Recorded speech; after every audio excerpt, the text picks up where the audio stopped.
اعوذ باللہ من الشیطان الرجیم بسم اللہ الرحمن الرحیم۔ سورہ حدید مدینہ منورہ میں نازل ہوئی۔ اس میں 29 آیتیں اور 4 رکوع ہیں۔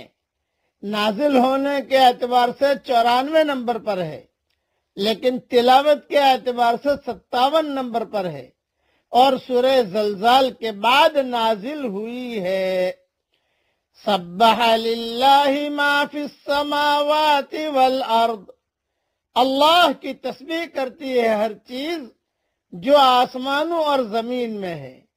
وَهُوَ الْعَزِيزُ الْحَكِيمُ، اور وہ زبردست ہے، حکمت والا ہے۔ لَهُ مُلْكُ السَّمَاوَاتِ وَالْأَرْضِ، آسمانوں اور زمین کی سلطنت اسی کی ہے۔ یحیی و یمیت، وہ زندہ کرتا ہے اور مارتا ہے۔ وَهُوَ عَلَى كُلِّ شَيْءٍ قَدِيرٌ، اور وہ ہر چیز پر قادر ہے۔ هُوَ الْأَوَّلُ وَالْآخِرُ وَالظَّاهِرُ وَالْبَاطِنُ، وہی اول بھی ہے اور آخر بھی اور ظاہر بھی ہے اور باطن بھی۔ وَهُوَ بِكُلِّ شَيْءٍ عَلِيمٌ، اور وہ ہر چیز کا جاننے والا ہے۔ اس کی مختصر تشریح سن لیجیے۔ حدیث شریف میں آتا ہے کہ 2 کلمے اللہ تعالیٰ کو بہت محبوب ہیں، زبان پر ہلکے اور ترازو اور وزن میں بھاری۔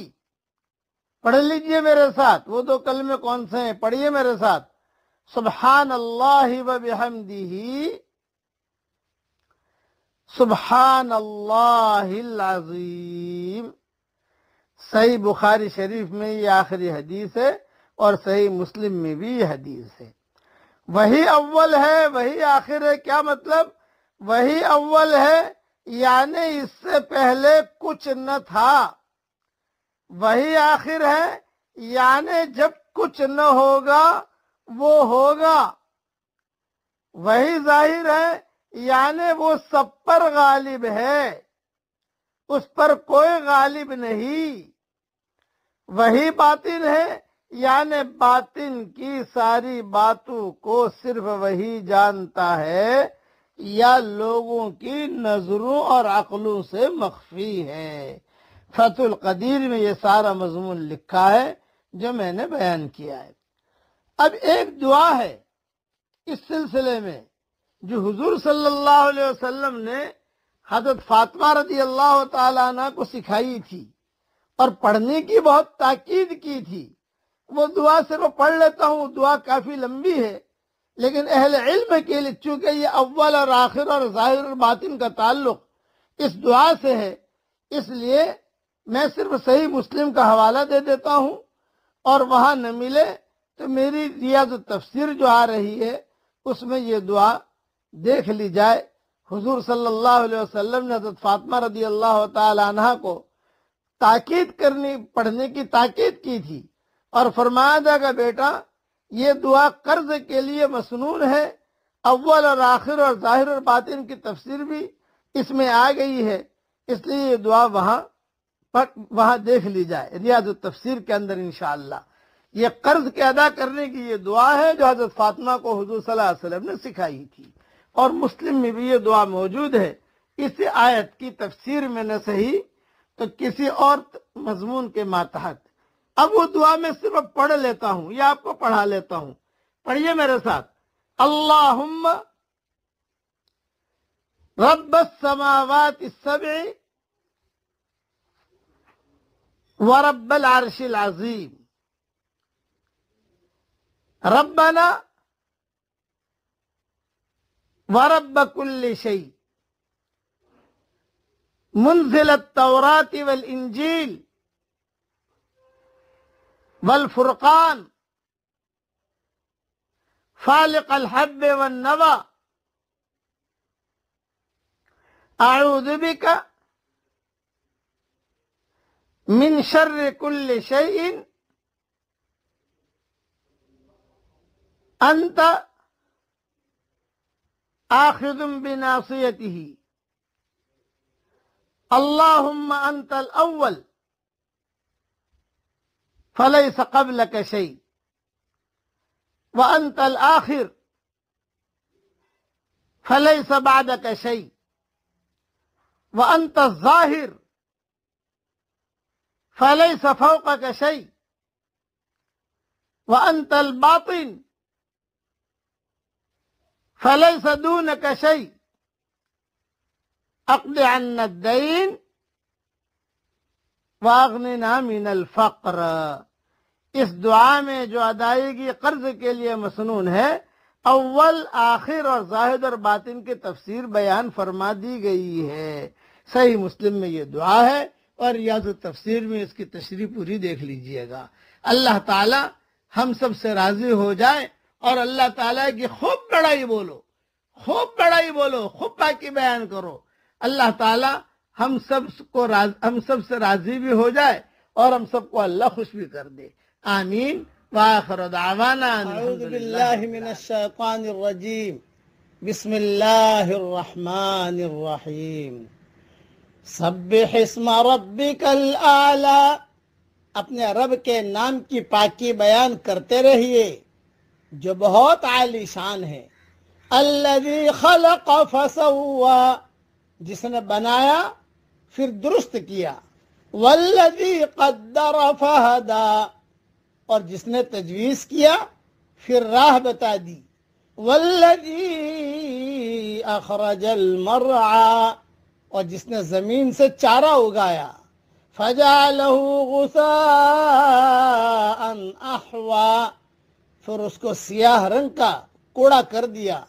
سنقرئک فلا تنسى الا ما شاء اللہ، ہم آپ کو پڑھا دیں گے پھر آپ نہ بھولیں گے مگر جو اللہ چاہے۔ انہ یعلم الجہر وما یخفی، بے شک وہ جانتا ہے ہر کھلے اور چھپے کو۔ وَنُيَسِّرُكَ لِلْيُسْرَىٰ، اور ہم آپ کے لیے آسانی کا سامان کر دیں گے۔ فَذَكِّرْ إِن نَفَعَتِ الذِّكْرَىٰ، تو آپ نصیحت کرتے رہیے اگر نصیحت کرنا مفید ہو۔ سَيَذَّكَّرُ مَن يَخْشَىٰ، جلد ہی نصیحت مانے گا جو خدا سے ڈرتا ہے۔ وَيَتَجَنَّبُهَا الْأَشْقَى الَّذِي يَصْلَى النَّارَ الْكُبْرَىٰ، اور جو بد نصیب ہوگا وہ اس سے منہ موڑتا رہے گا جو بڑی آگ میں داخل ہوگا۔ ثُمَّ لَا يَمُوتُ فِيهَا وَلَا يَحْيَىٰ، پھر وہ اس میں نہ تو مرے گا اور نہیں جیے گا۔ قَدْ أَفْلَحَ مَن تَزَكَّىٰ، بامراد ہوا وہ شخص جو پاک ہوا۔ وَذَكَرَ اسْمَ رَبِّهِ فَصَلَّىٰ، اور وہ اپنے رب کا نام لیتا رہا اور نماز پڑھتا رہا۔ بل تؤثرون الحیات الدنیا، اے منکرو تم تو دنیا کی زندگی کو مقدم رکھتے ہو۔ والآخرۃ خیر وابقیٰ، حالانکہ آخرت کہیں بہتر اور پائیدار ہے۔ ان ھذا لفی الصحف الاولی، یہی بات پہلے صحیفوں میں لکھی گئی ہے۔ صحف ابراہیم و موسیٰ، یعنی ابراہیم اور موسیٰ علیہ السلام کے صحیفوں میں۔ مختصر تشریح اس کی سن لیجئے۔ حضرت محمد صلی اللہ علیہ وسلم یہ سورت اور سورۃ الغاشیہ یعنی سورۃ الاعلی اور سورۃ الغاشیہ عیدین اور جمعہ کی نماز میں پڑھا کرتے تھے۔ اسی طرح وتر کی پہلی رکعت میں سورۃ الاعلی، دوسری رکعت میں سورۃ الکافرون اور تیسری رکعت میں سورۃ الاخلاص پڑھتے تھے۔ دوسری بات، حضرت جبریل علیہ السلام جب وحی لے کر آتے تو آپ اسے جلدی جلدی پڑھتے تاکہ بھول نہ جائیں۔ اللہ تعالیٰ نے فرمایا اس طرح جلدی نہ کریں، نازل شدہ وحی ہم آپ کو پڑھوائیں گے، یعنی آپ کی زبان پر جاری کر دیں گے، بس آپ اسے بھولیں گے نہیں مگر جسے اللہ چاہے گا۔ لیکن اللہ نے ایسا نہیں چاہا، اس لیے آپ کو سب کچھ یاد ہی رہا۔ اور ایک عجیب حدیث سنا دیتا ہوں اس میں کہ جو مومن مرد اور مومن عورتیں صرف اپنے گناہوں کی سزا بھگتنے کے لیے عارضی طور پر جہنم میں رہ گئے ہوں گے، انہیں اللہ تعالیٰ ایک طرح کی موت دے دے گا، حتیٰ کہ وہ آگ میں جل کر کوئلہ ہو جائیں گے۔ پھر اللہ تعالیٰ انبیاء وغیرہ کے سفارش سے ان کو گروہ کی شکل میں نکالے گا، ان کو جنت کی نہر میں ڈالا جائے گا، جنتی بھی ان پر پانی ڈالیں گے، جس سے وہ اس طرح جی اٹھیں گے جیسے سیلاب کے کوڑے پر دانہ اگاتا ہے۔ صحیح مسلم شریف میں یہ حدیث ہے۔ اللہ تعالی ہم سب کو اپنی بڑی بڑی جنتوں میں داخل فرمائے، آمین۔ وآخر دعوانا اعوذ باللہ من الشیطان الرجیم، بسم اللہ الرحمن الرحیم۔ سورہ مطففین کی آخری آیت پڑھ رہا ہوں۔ ان الابرار لفی نعیم، یقیناً نیک لوگ بڑی نعمتوں میں ہوں گے۔ علی الارائک ینظرون، تختوں پر بیٹھے دیکھ رہے ہوں گے۔ تعرف فی وجوہہم نظرۃ النعیم، آپ ان کے چہروں سے ہی نعمتوں کی تر و تازگی پہچان لوگے۔ یسقون من رحیق مختوم، انہیں پلائی جائے گی خالص شراب جس پر مہر لگی ہوگی۔ ختامہ مسک، جس پر مشک کی مہر ہوگی۔ وفی ذلک فلیتنافس المتنافسون، اور سبقت لے جانے والوں کو اسی میں سبقت کرنی چاہیے۔ ومزاجہ من تسنیم، اور اس شراب میں تسنیم چشمے کا پانی ملا ہوا ہوگا۔ عینا یشرب بها المقربون، یعنی وہ چشمہ جس کا پانی مقرب لوگ پیئیں گے۔ ان الذین اجرموا کانوا من الذین آمنوا یضحکون، گنہگار لوگ ایمانداروں کی ہنسی اڑایا کرتے تھے۔ وَإِذَا مَرُّوا بِهِمْ يَتَغَامَزُونَ، اور ان کے پاس سے گزرتے ہوئے آنکھ کے اشارے کرتے تھے۔ وَإِذَا انقلبوا إِلَىٰ أَهْلِهِمُ انقلبوا فَكِهِينَ، اور جب اپنے والوں کی طرف لوٹتے تو دل لگیا کرتے تھے۔ وَإِذَا رَأَوْهُمْ قَالُوا إِنَّ هَٰؤُلَاءِ لَضَالُّونَ، اور جب انہیں دیکھتے تو کہتے یقیناً یہ لوگ گمراہ بے راہ ہیں۔ وَمَا أُرْسِلُوا عَلَيْهِمْ حَافِظِينَ، حالانکہ وہ ان پر محافظ بنا کر نہیں بھیجے گئے۔ فَالْيَوْمَ الَّذِينَ آمَنُوا مِنَ الْكُفَّارِ يَضْحَكُونَ، پس آج ایمان والے ان بے ایمانوں پر ہنسیں گے۔ عَلَى الْأَرَائِكِ يَنظُرُونَ، تختوں پر بیٹھے دیکھ رہے ہوں گے۔ هَلْ ثُوِّبَ الْكُفَّارُ مَا كَانُوا يَفْعَلُونَ، کہ بے ایمان لوگوں کو واقعی ان کاموں کا بدلہ مل گیا جو وہ کیا کرتے تھے۔ اس کی تشریح میں صرف ایک حدیث پڑھ لیتا ہوں۔ حدیث شریف میں بھی یہی لفظ آیا ہے رحیق المختوم کا۔ حضرت محمد صلی اللہ علیہ وسلم نے فرمایا ہے، جس مومن نے کسی پیاسے مومن کو ایک گھونٹ پانی پلایا، اللہ تعالیٰ اسے قیامت والے دن الرحیق المختوم پلائے گا۔ جس نے کسی بھوکے مومن کو کھانا کھلایا، اللہ تعالیٰ اسے جنت کے پھل کھلائے گا۔ جس نے کسی ننگے مومن کو لباس پہنایا، اللہ تعالیٰ اسے جنت کا سبز لباس پہنائے گا۔ یہ حدیث مسند احمد جلد 3 صفحہ 13 اور 14 پر موجود ہے۔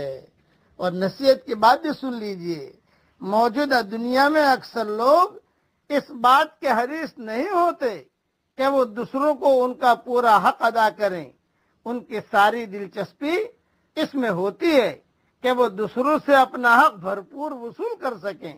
ایسے لوگ آخرت میں محروم ہو کر رہ جائیں گے۔ عقل مند لوگ وہ ہیں جو سب سے زیادہ اس بات کے حریص بنے کہ وہ دوسروں کو بھرپور طور پر ان کا حق ادا کریں، کیونکہ یہی وہ لوگ ہیں جو آخرت میں بھرپور طور پر خدا کی نعمتوں کے مستحق قرار پائیں گے۔ جو شخص آخرت کی خاطر اپنے دنیاوی مصلحتوں کو نظر انداز کر دے وہ دنیا پرستوں کی نظر میں حقیر بن جاتا ہے، مگر جب آخرت آئے گی تو معلوم ہوگا کہ وہی لوگ ہوشیار تھے جن کو دنیا میں نادان سمجھ لیا گیا تھا۔ ہمارے ہاں تہجد کا وقت ہے، میں دعا کرتا ہوں کہ اللہ ہم سب کو اور ہماری قیامت تک کے آنے والی نسلوں کو اور پچھلی پشتوں میں جو ایمان کی حالت میں گئے ہیں ہم سب کو اے اللہ رحیق المختوم پانی پلا، آمین۔ وآخر دعوانا ان الحمدللہ رب العالمین۔ اعوذ باللہ من الشیطان الرجیم، بسم اللہ الرحمن الرحیم۔ سورہ مطففین مکہ مکرمہ میں نازل ہوئی۔ یہ مکہ مکرمہ میں نازل ہونے والی سورتوں میں آخری سورت ہے۔ اس میں 36 آیتیں اور ایک رکوع ہے۔ نازل ہونے کے اعتبار سے 86 نمبر پر ہے، لیکن تلاوت کے اعتبار سے 83 نمبر پر ہے، اور سورہ عنکبوت کے بعد نازل ہوئی ہے۔ ویل للمطففین، بڑی خرابی ہے ناپ تول میں کمی کرنے والوں کی۔ الذین اذا اکتالوا علی الناس یستوفون، کہ جب لوگوں سے ناپ کر لیتے ہیں تو پورا پورا لیتے ہیں۔ وَإِذَا كَالُوهُمْ أَوْ وَزَنُوهُمْ يُخْسِرُونَ، اور جب انہیں ناپ کر یا تول کر دیتے ہیں تو کم دیتے ہیں۔ أَلَا يَظُنُّ أُولَئِكَ أَنَّهُمْ مَبْعُوثُونَ، کیا انہیں اپنے مرنے کے بعد جی اٹھنے کا خیال نہیں؟ لِيَوْمٍ عَظِيمٍ، اس عظیم دن کے لیے۔ یوم یقوم الناس لرب العالمین، جس دن سب لوگ رب العالمین کے سامنے کھڑے ہوں گے۔ مختصر اس کی تشریح سن لیجئے۔ بعض کہتے ہیں کہ یہ آیت مکی ہے، بعض کہتے ہیں کہ یہ آیت مدنی ہے، بعض کے نزدیک مکہ اور مدینہ کے درمیان نازل ہوئی۔ یہ علماء نے اختلافی چیزیں لکھی ہیں، لیکن اس آیت کی شان نزول میں یہ روایت ہے جب حضرت محمد صلی اللہ علیہ وسلم مدینہ منورہ تشریف لائے تو اہل مدینہ ناپ تول کے لحاظ سے برے لوگ تھے، چنانچہ اللہ تعالیٰ نے یہ سورت نازل فرمائی، جس کے بعد انہوں نے اپنی ناپ تول صحیح کر لی۔ ابن ماجہ میں یہ حدیث ہے، یعنی لینے اور دینے کے الگ الگ پیمانے رکھنا اور اس طرح ڈنڈی مار کر ناپ تول میں کمی کرنا بہت بڑی بری اخلاقی بیماری ہے، جس کا نتیجہ دین اور آخرت میں تباہی ہے۔ ایک حدیث میں ہے کہ جو قوم ناپ تول میں کمی کرتی ہے تو اس پر قحط سالی، سخت محنت اور حکمرانوں کا ظلم مسلط کر دیا جاتا ہے۔ یہ حدیث بھی ابن ماجہ میں ہے، حدیث نمبر 4019۔ یہ ڈنڈی مارنے والے لوگ، اللہ معاف فرمائے، آج کل ڈنڈی مارنے والے لوگ دیہاتوں میں، شہروں میں، ہر جگہ ہوتے ہیں۔ سامنے والے سے لیں گے، پورا تول کے لیں گے، کسی کو دیں گے ڈنڈی مار کے دیں گے۔ خلاصہ کلام یہ ڈنڈی مارنے والے اس بات سے نہیں ڈرتے کہ ایک بڑا ہولناک دن آنے والا ہے جس میں سب لوگ رب العالمین کے سامنے کھڑے ہوں گے، جو تمام پوشیدہ باتوں کو جانتا ہے۔ مطلب یہ ہے کہ یہ کام وہی لوگ کرتے ہیں جن کے دلوں میں اللہ کا خوف اور قیامت کا ڈر نہیں ہے۔ احادیث میں آتا ہے کہ جس وقت رب العالمین کے لیے کھڑے ہوں گے تو پسینہ انسانوں کے آدھے آدھے کانوں تک پہنچا ہوا ہوگا۔ صحیح بخاری شریف میں یہ حدیث ہے۔ ایک اور روایت میں ہے قیامت والے دن سورج مخلوق کے اتنا قریب ہوگا کہ 1 میل کے مقدار کے قریب فاصلہ ہوگا۔ حدیث کے راوی حضرت سلیم ابن عامر کہتے ہیں کہ میں نہیں جانتا کہ حضرت محمد صلی اللہ علیہ وسلم نے میل سے زمین کی مسافت والا میل مراد لیا ہے یا وہ سلائی جس سے سرما آنکھوں میں ڈالا جاتا ہے۔ پس لوگ اپنے اعمال کے مطابق پسینے میں ہوں گے۔ یہ پسینہ کسی کے ٹخنوں تک، کسی کے گھٹنوں تک، کسی کی کمر تک ہوگا اور کسی کے لیے یہ لگام بنا ہوا ہوگا، یعنی اس کے منہ تک پسینہ ہوگا۔ صحیح مسلم شریف میں یہ حدیث ہے۔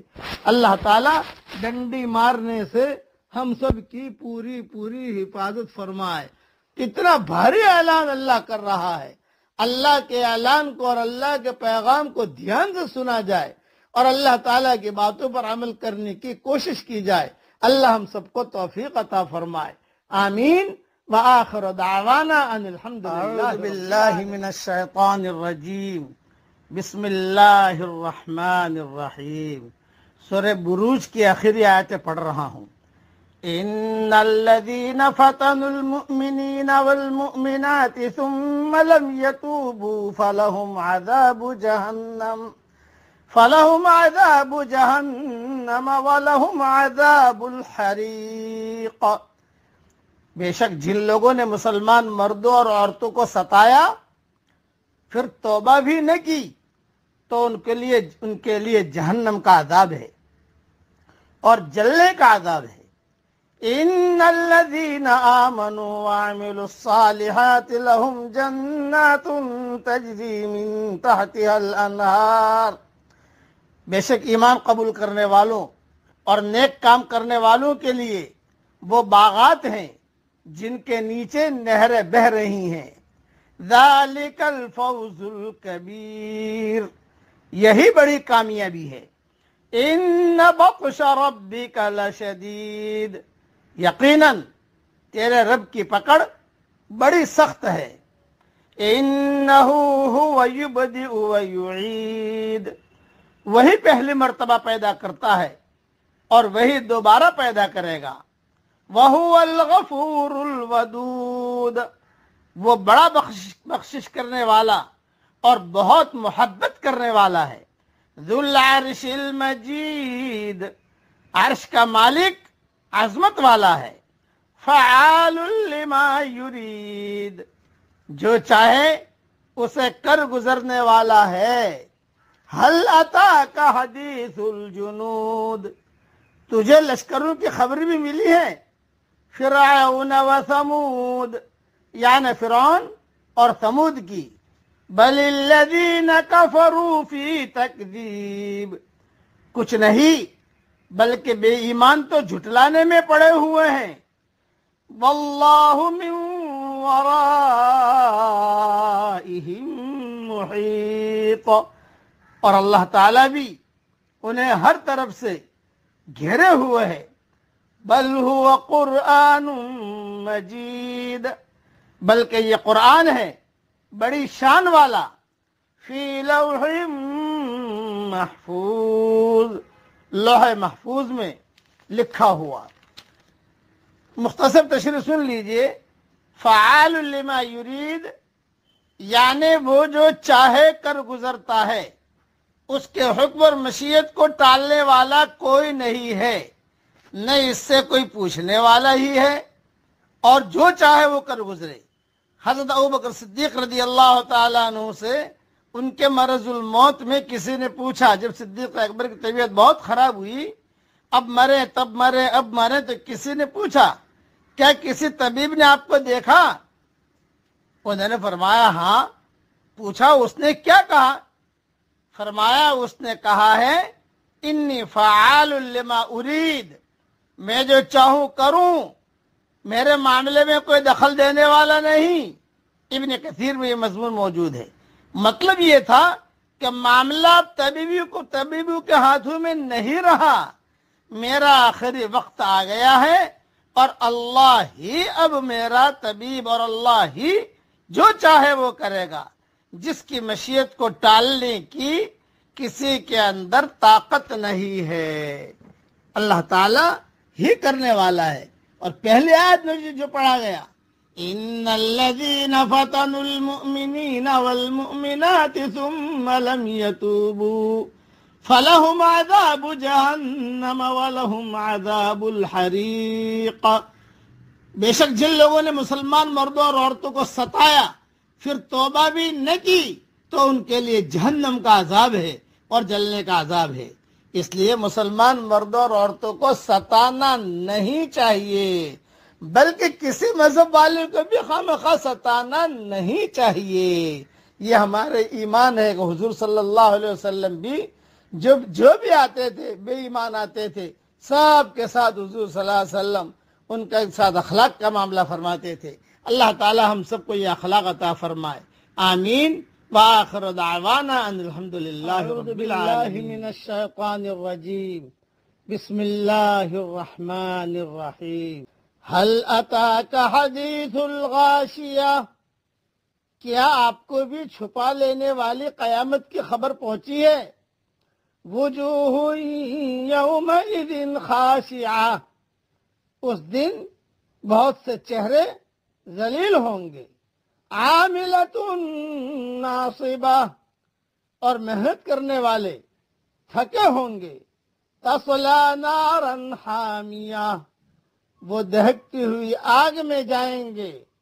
تسقی من عین آنیہ، اور نہایت گرم چشمے کا پانی ان کو پلایا جائے گا۔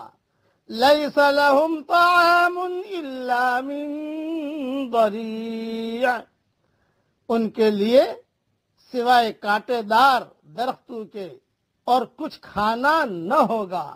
لا یسمن ولا یغنی من جوع، جو نہ موٹا کرے گا اور نہ بھوک مٹائے گا۔ وجوہ یومئذ ناعمہ، بہت سے چہرے اس دن تر و تازہ اور آسودہ حال ہوں گے۔ لسعیہا راضیہ، اپنی کوشش پر خوش ہوں گے۔ فی جنت عالیہ، عالی شان جنت میں ہوں گے۔ لا تسمع فیہا لاغیہ، جہاں کوئی بیہودہ بات نہیں سنیں گے۔ فیہا عین جاریہ، جہاں بہتا ہوا چشمہ ہوگا۔ فیہا سرر مرفوعہ، اور اس میں اونچے اونچے تخت ہوں گے۔ وَأَكْوَابٌ مَوْضُوعَةٌ، اور ترتیب سے پیالے رکھے ہوئے ہوں گے۔ وَنَمَارِقُ مَصْفُوفَةٌ، اور ایک قطار میں لگے ہوئے تکیے ہوں گے۔ وَزَرَابِيُّ مَبْثُوثَةٌ، اور مخملی مسندیں پھیلی پڑی ہوں گی۔ أَفَلَا يَنظُرُونَ إِلَى الْإِبِلِ كَيْفَ خُلِقَتْ، کیا یہ اونٹوں کو نہیں دیکھتے کہ وہ کس طرح پیدا کیے گئے ہیں؟ وَإِلَى السَّمَاءِ كَيْفَ رُفِعَتْ، اور آسمانوں کو کہ کس طرح اونچا کیا گیا ہے۔ وَإِلَى الْجِبَالِ كَيْفَ نُصِبَتْ، اور پہاڑوں کی طرف کہ کس طرح گاڑ دیے گئے ہیں۔ وَإِلَى الْأَرْضِ كَيْفَ سُطِحَتْ، اور زمین کی طرف کہ کس طرح بچھائی گئی ہے۔ فَذَكِّرْ إِنَّمَا أَنْتَ مُذَكِّرٌ، پس آپ نصیحت کر دیا کریں، آپ صرف نصیحت کرنے والے ہیں۔ لَسْتَ عَلَيْهِمْ بِمُسَيْطِرٍ، آپ کچھ ان پر مسلط نہیں ہیں۔ إِلَّا مَنْ تَوَلَّى وَكَفَرَ، مگر وہ جس نے منہ پھیرا اور کفر کیا۔ فَيُعَذِّبُهُ اللَّهُ الْعَذَابَ الْأَكْبَرَ، اسے اللہ بہت بڑا عذاب دے گا۔ ان الینا ایابہم، بے شک ہماری طرف ان کا لوٹنا ہے، ثم ان علینا حسابہم، پھر بے شک ہمارے ذمے ہے ان سے حساب لینا۔ اس صورت کی پوری تشریح انشاءاللہ ریاض التفسیر میں دیکھ لیجئے گا، ابھی تو میرے ساتھ میں جو پڑھا رہا ہوں وہ پڑھ لیجئے۔ اے اللہ، تو ہم سب کو جنت الفردوس میں داخل فرما۔ اے اللہ، ہم سب کو جنت الفردوس میں داخل فرمائیے۔ اے اللہ، ہم سب کو جنت الفردوس میں داخل فرمائیے۔ اے اللہ، جہنم سے ہم سب کی حفاظت کیجیے۔ اے اللہ، جہنم سے ہم سب کی حفاظت کیجیے۔ اے اللہ، جہنم سے ہم سب کی حفاظت کیجیے۔ صحیح حدیثوں میں آتا ہے جو 3 مرتبہ جنت مانگے تو جنت اسے دعوت دیتی ہے کہ آ جا، جنت خود کہتی ہے کہ آ جا آ جا آ جا، اور جہنم سے پناہ مانگے تو جہنم جو ہے ویزا ریجیکٹ کر دیتی ہے۔ کبھی خدا نخواستہ جہنم میں نام لکھا بھی گیا ہے تو جہنم کہتی ہے کہ اللہ کو اس کو مت لانا ہمارے پاس، میں جہاں سے سبق دے رہا ہوں ہمارے یہاں تہجد کا وقت ہے، میں دعا کرتا ہوں کہ اللہ تعالیٰ یہ دونوں دعائیں ہم سب کے لیے اور ہماری قیامت تک کی آنے والی نسلوں کے لیے اللہ تعالیٰ قبول فرمائے، آمین۔ وآخر دعوانا ان الحمد للہ رب العالمین۔ اعوذ باللہ من الشیطان الرجیم، بسم اللہ الرحمن الرحیم۔ سورہ بقرہ کی ایک آیت پڑھ رہا ہوں، آیت نمبر 62۔ ان الذين آمنوا والذين هادوا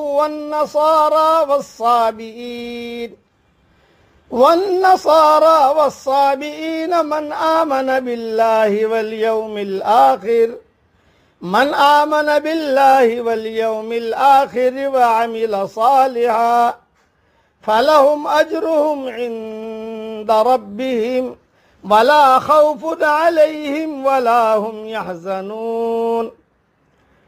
بے شک جو لوگ مسلمان ہوئے اور جو لوگ یہودی ہوئے اور نصارہ اور صابی، ان میں سے جو شخص ایمان لایا اللہ پر اور آخرت کے دن پر اور اس نے نیک کام کیا تو اس کے لیے اس کے رب کے پاس اجر ہے، اور ان کے لیے نہ کوئی ڈر ہے اور نہ وہ غمگین ہوں گے۔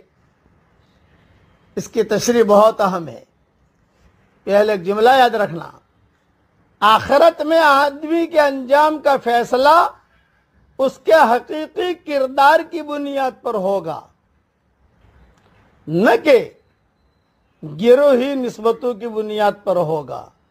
میں یہ پارٹی میں ہوں کامیاب ہو جاؤں گا، میں یہ پارٹی میں ہوں کامیاب ہو جاؤں گا، یہ نہیں۔ آدمی کا جو فیصلہ ہوگا وہ حقیقی کردار، ایمان اور اعمال صالحہ ہے کہ نہیں۔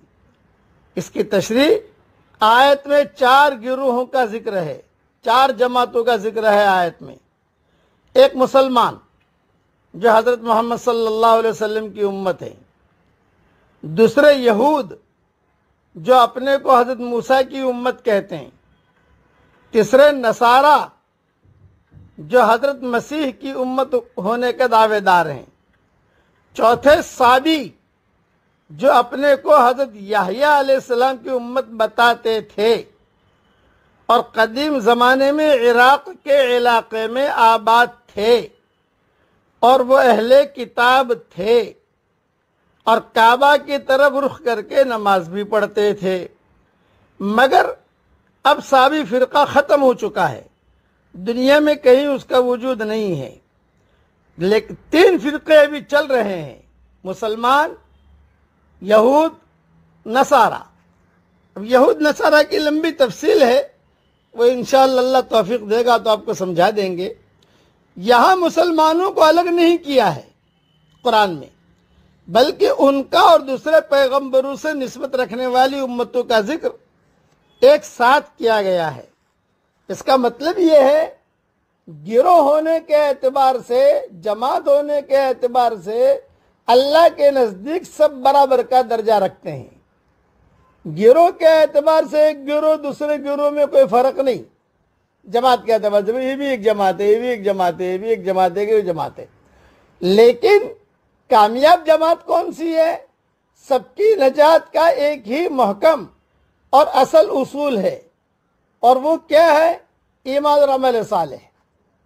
کوئی گروہ اپنے کو خواہ مسلمان کہتا ہو، یا وہ اپنے کو یہودی یا مسیحی یا سابی کہے، ان میں سے کوئی بھی محض ایک مخصوص گروہ ہونے کی بنا پر اللہ کے یہاں کوئی خصوصی درجہ نہیں رکھتا۔ درجہ کا اعتبار اس پر ہے کہ کس نے اللہ کی منشا کے مطابق اپنی عملی زندگی کو ڈھالا۔ اسی لیے کہتے ہیں کہ دعوت تبلیغ جو ہوتی ہے وہ مذہب کی ہوتی ہے، مشرب کی نہیں ہوتی۔ تبلیغ حج کی ہوگی، مثال دے رہا ہوں، حج کرو لیکن فلاں ٹور کے ساتھ کرو، یہ تبلیغ نہیں کریں گے ہم کہ فلاں ٹور کے ساتھ جاؤ، یہ نہیں کہیں گے۔ حج کرو آپ، بس یہ ہے بھئی نماز پڑھو لیکن فلاں مسجد میں پڑھو، فلاں مسجد میں مت پڑھو، یہ نہیں کہیں گے ہم۔ اللہ کی مسجدیں ہیں، جہاں چاہے آپ نماز پڑھیں۔ نبی کے زمانے میں جب اس کے ماننے والوں کا گروہ بنتا ہے تو اس کی بنیاد ہمیشہ ایمان اور عمل صالح پر ہوتی ہے۔ اس وقت ایسا ہوتا ہے کہ نبی کی پکار کو سن کر کچھ لوگوں کے اندر ذہنی اور فکری انقلاب آتا ہے، ان کے اندر ایک نیا عزم جاگتا ہے، ان کی زندگی کا نقشہ جو اب تک ذاتی خواہشوں کی بنیاد پر چل رہا تھا وہ خدائی تعلیمات کی بنیاد پر قائم ہوتا ہے۔ یہی لوگ حقیقی معنوں میں نبی کی امت ہوتے ہیں، ان کے لیے نبی کی زبان سے آخرت کی نعمتوں کی بشارت دی جاتی ہے۔ مگر بعد کی نسلوں میں صورتحال بدل جاتی ہے، اب اللہ کا دین ان کے لیے ایک قسم کی قومی روایت بن جاتا ہے۔ جو بشارتیں ایمان اور اعمال کی بنیاد پر دی گئی تھی ان کو محض گروہی تعلق کا نتیجہ سمجھ لیا جاتا ہے۔ وہ گمان کر لیتے ہیں کہ ان کے گروہ کا اللہ سے کوئی خاص رشتہ ہے جو دوسرے لوگوں سے نہیں ہے۔ جو شخص اس مخصوص گروہ سے تعلق رکھے، خواہ عقیدہ اور عمل کے اعتبار سے وہ کیسا ہی ہو، بہرحال اس کی نجات ہو کر رہے گی۔ جنت اس کے اپنے گروہ کے لیے ہے اور جہنم صرف دوسرے گروہوں کے لیے ہے، یہ نہیں۔ مگر اللہ کا کسی گروہ سے کوئی خصوصی رشتہ نہیں ہے۔ اللہ کے یہاں جو کچھ اعتبار ہے وہ صرف اس بات کا ہے کہ آدمی اپنے فکر و عمل میں کیسا ہے۔ آخرت میں آدمی کے انجام کا فیصلہ اس کے حقیقی کردار کی بنیاد پر ہوگا، نہ کہ جماعتوں کی نسبتوں پر ہوگا، نہ کہ گروہوں کی نسبتوں پر ہوگا۔ اللہ تعالی ہمیں سچے اور اچھے گروہ کے ساتھ چلنے کی توفیق عطا فرمائے، آمین۔ وآخر دعوانا اعوذ باللہ من الشیطان الرجیم، بسم اللہ الرحمن الرحیم۔ سورہ بقرہ کی چند آیتیں پڑھ رہا ہوں۔ وَإِذْ جَعَلْنَا الْبَيْتَ مَثَابَةً لِلنَّاسِ وَأَمْنًا، اور جب ہم نے کعبہ کو لوگوں کے اجتماع کی جگہ اور امن کا مقام ٹھہرایا۔ وَاتَّخِذُوا مِن مَّقَامِ إِبْرَاهِيمَ مُصَلًّى، اور حکم دیا کہ مقام ابراہیم کو نماز پڑھنے کی جگہ بنا لو۔ وَعَهِدْنَا إِلَىٰ إِبْرَاهِيمَ وَإِسْمَاعِيلَ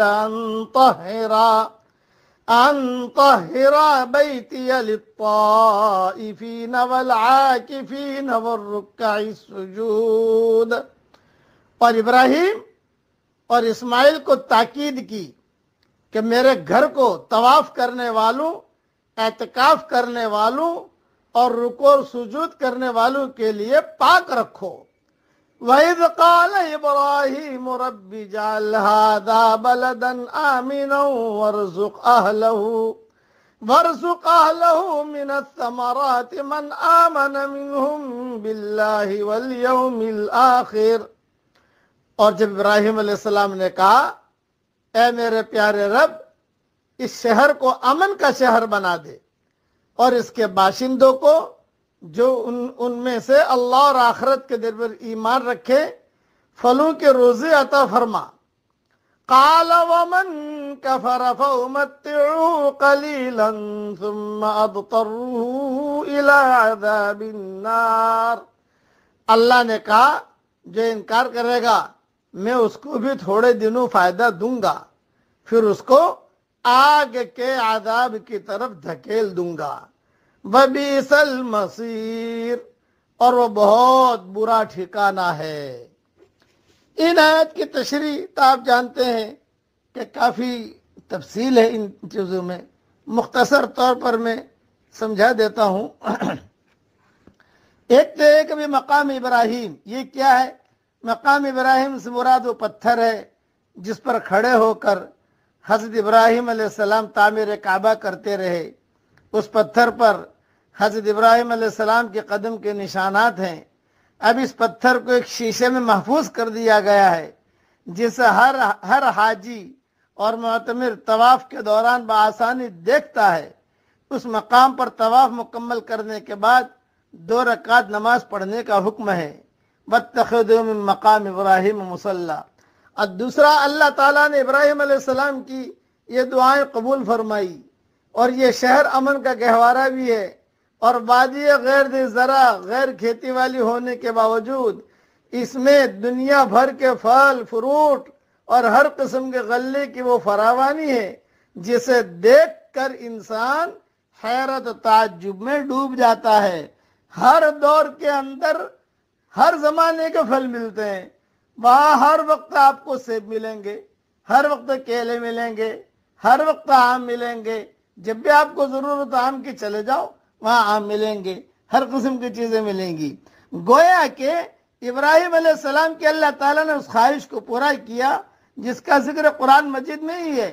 وَجَعَلْنَا فِي ذُرِّيَّتِهِ النَّبُوَّةَ وَالْكِتَابَ، کہ ہم نے نبوت اور کتاب کو اس کی اولاد میں کر دیا۔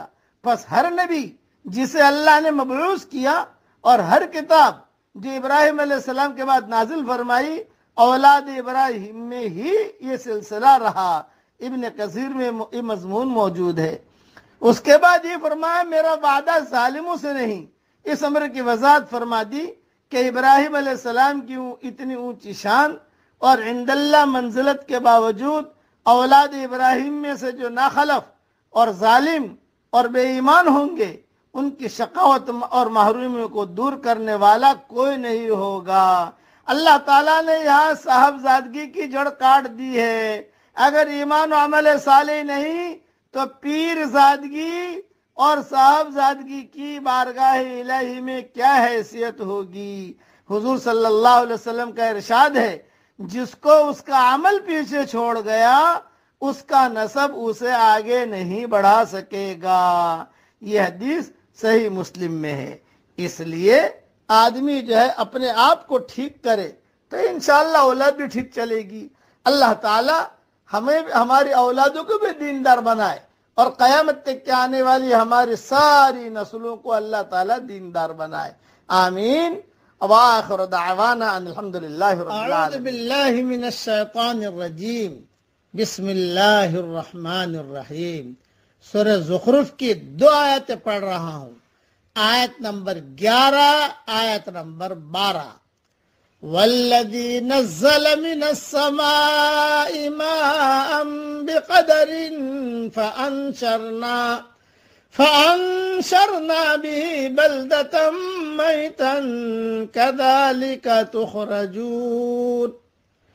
اسی نے آسمان سے ایک اندازے کے مطابق پانی نازل فرمایا، پس ہم نے اس سے مردہ شہر کو زندہ کر دیا، اسی طرح تم نکالے جاؤ گے۔ والذی خلق الازواج كلها وجعل لكم من الفلك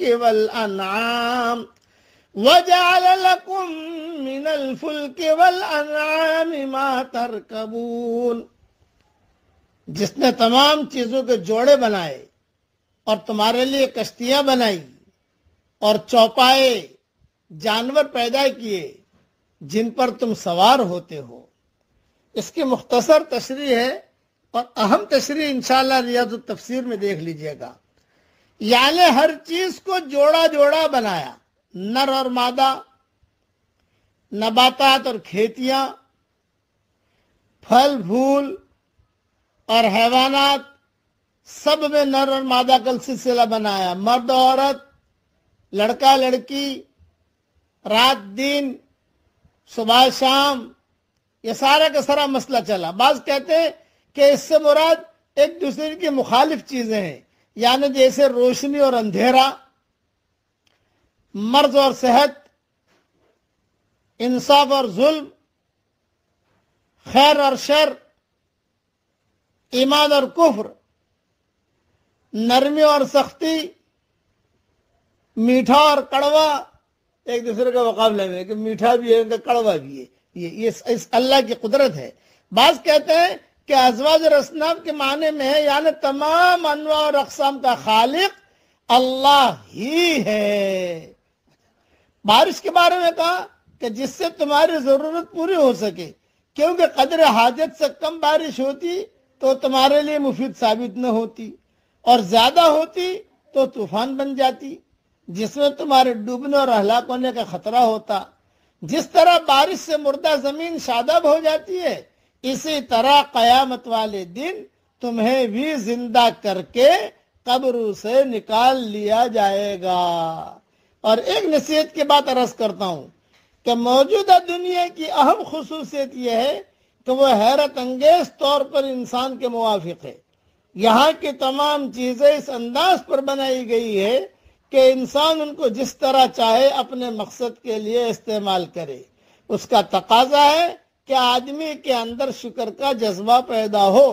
وہ جب خدا کی دنیا کی کسی چیز کو اپنے لیے استعمال کرے تو اس کا دل خدا کے آگے جھک جائے، اس کی زبان سے اعتراف و دعا کے کلمات ابلنے لگیں. ہماری زبان سے دعا اور اعتراف اور شکر کے کلمات ابلنے لگے کہ واہ میرے اللہ، واہ تو نے کتنا بڑا نظام بنایا، اتنا بڑا چمن اللہ تعالیٰ نے دنیا میں آباد کیا ہمارے اور آپ کے لیے. اس لیے اللہ اس چمن کی بھی حفاظت کرے اور چمن میں رہنے والوں کی بھی اللہ حفاظت. اعوذ باللہ من الشیطان الرجیم، بسم اللہ الرحمن الرحیم. سورہ قصص کی کچھ چند آیتیں پڑھ رہا ہوں. آیت نمبر 64 سے لے کر آیت نمبر 67 تک. وَقِيلَ ادْعُوا شُرَكَاءَكُمْ فَدَعُوهُمْ، اس دن کہا جائے گا اپنے شریکوں کو بلاؤ، تو وہ ان کو پکاریں گے. فَلَمْ يَسْتَجِيبُوا لَهُمْ، تو وہ ان کو جواب نہ دیں گے. وَرَأَوْا الْعَذَابَ، اور وہ عذاب کو دیکھیں گے. لَوْ أَنَّهُمْ كَانُوا يَهْتَدُونَ، کاش وہ ہدایت اختیار کرنے والے ہوتے. وَيَوْمَ يُنَادِيهِمْ فَيَقُولُ مَاذَا أَجَبْتُمُ الْمُرْسَلِينَ، اور جس دن خدا ان کو پکارے گا اور فرمائے گا کہ تم نے پیغام پہنچانے والوں کو کیا جواب دیا تھا. فَعَمِيَتْ عَلَيْهِمُ الْأَنبَاءُ يَوْمَئِذٍ فَهُمْ لَا يَتَسَاءَلُونَ، پھر اس دن ان کی تمام باتیں گم ہو جائیں گی تو وہ آپس میں بھی نہ پوچھ سکیں گے. فَأَمَّا مَن تَابَ وَآمَنَ وَعَمِلَ صَالِحًا فَعَسَىٰ أَن يَكُونَ مِنَ الْمُفْلِحِينَ، البتہ جس نے توبہ کی اور ایمان لایا اور نیک عمل کیا تو امید ہے کہ وہ فلاح پانے والوں میں سے ہوگا. مختصر تشریح سن لیجئے. دنیا میں جب آدمی حق کا انکار کرتا ہے تو وہ کسی بھروسے پر حق کا انکار کرتا ہے. آخرت میں اس سے کہا جائے گا جن کے بھروسے پر تم نے حق کو نہیں مانا تھا آج ان کو بلاؤ تاکہ وہ تم کو انکار حق کے برے انجام سے بچائیں، مگر یہ خدا کے ظہور کا دن ہوگا، قیامت کا دن ہوگا، اگلے پچھلے لوگوں کے جمع ہونے کا دن ہوگا۔ اور کون ہے جو خدا کے مقابلے میں کسی کی مدد کر سکے؟ کون ہے جو خدا کے مقابلے میں کسی کی مدد کر سکے؟ دنیا میں یہ بہت دھیان سے سننا، یہ اگلا جو مضمون میں عرض کر رہا ہوں، دنیا میں آدمی کسی حال میں چپ نہیں ہوتا، ہر دلیل کو رد کرنے کے لیے اس کو یہاں الفاظ مل جاتے ہیں، مگر یہ سارے الفاظ قیامت میں جھوٹے الفاظ ثابت ہوں گے۔ وہاں آدمی افسوس کرے گا کہ کتنی چھوٹی چیز کے خاطر اس نے کتنی بڑی چیز کو کھو دیا۔ بعض مرتبہ آدمی اپنی اولاد کو خوش کرنے کے لیے، پارٹنر کو خوش کرنے کے لیے، اپنے بڑوں کو خوش کرنے کے لیے جھوٹ بولتا ہے، اللہ کے احکامات کو توڑتا ہے۔ کیوں؟ کہ صاحب یہ میرا پارٹنر خوش ہو جائے، یہ کہا میری بیوی خوش ہو جائے، میرے بچے خوش ہو جائیں۔ اسی کا یہ کہا کہ آدمی دنیا میں آدمی کسی حال میں چپ نہیں ہوتا، آپ کسی کو کچھ کہو وہ چپ نہیں ہوگا، فوراً جواب دے گا، یہ تھا، یوں تھا، یوں تھا، یوں تھا، ہیرا پھیری کرے گا، سمجھے؟ وہاں آدمی افسوس کرے گا کہ کتنی چھوٹی چیز کے خاطر اس نے کتنی بڑی چیز کو کھو دیا۔ اس لیے احکامات کو پورا کرنا، اور پھر آپ شریعت پوری دیکھو۔ بھئی آپ کسی کے پاس جاؤ، بیٹھو، علماء کی باتیں سنو، علماء حقہ کی باتیں سنو، اور اپنی زندگی کے رخ کو حضرت محمد صلی اللہ علیہ وسلم کے طریقے کے مطابق لاؤ۔ اور وہی ایک بات، ایمان کامل ہم سب کو پیدا کرنے کی ضرورت ہے، ایمان کامل۔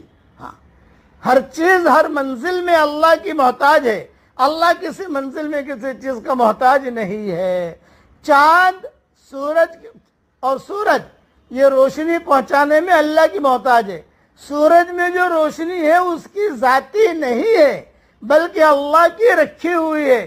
جب تک اللہ کا حکم ہوگا یہ روشنی دے گا، اور جب اللہ کا حکم ہوگا تو یہی جو ہے اندھا ہو جائے گا، کالا ہو جائے گا۔ اذا الشمس کوورت، سورج ہے، روشنی نہیں ہے، سورج ہے، گرمی نہیں ہے، کرنے والا اللہ ہے۔